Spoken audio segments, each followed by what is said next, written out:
रात का समय था। गांव में गहरा अंधेरा छा चुका था। किसान अपने पशुओं को लेकर खेतों से घर लौट रहे थे। चारों ओर शांति थी और दूर दूर तक केवल पशुओं की घंटियों की हल्की आवाज सुनाई दे रही थी।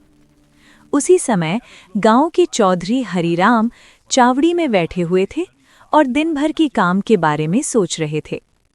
तभी दूर से घोड़े की टापों की आवाज सुनाई दी। थोड़ी ही देर में एक अजनबी यात्री घोड़े पर सवार होकर गांव में पहुंचा। वो बहुत थका हुआ था। उसके कपड़े धूल से भरे हुए थे और जब वो घोड़े से उतरा तो पता चला कि वो घायल भी था। चौधरी हरिराम ने ये देखा तो तुरंत उसकी मदद के लिए आगे बढ़े। उन्होंने उस अजनबी को अपने घर चलने को कहा और बड़े आदर से उसे घर ले गए।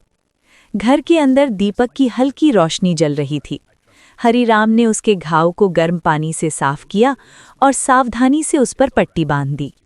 इसके बाद उन्होंने उसे दूध और फल दिए और आराम करने के लिए एक साफ और गर्म बिस्तर तैयार किया।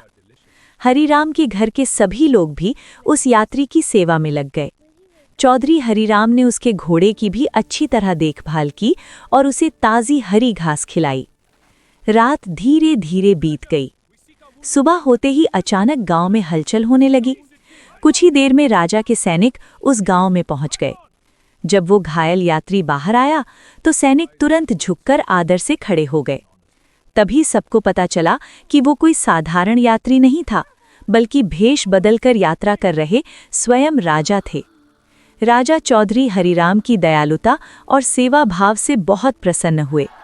उन्होंने कहा कि हरिराम ने बिना किसी स्वार्थ के उनकी मदद की है। खुश होकर राजा ने इनाम के रूप में पूरा गांव ही चौधरी हरिराम को दे दिया। नैतिक संदेश: नेकी का फल हमेशा मीठा होता है। जो व्यक्ति सच्चे दिल से दूसरों की मदद करता है, उसे जीवन में सम्मान और सुख अवश्य मिलता है। Like the video, share and subscribe. Come on, you know you want to.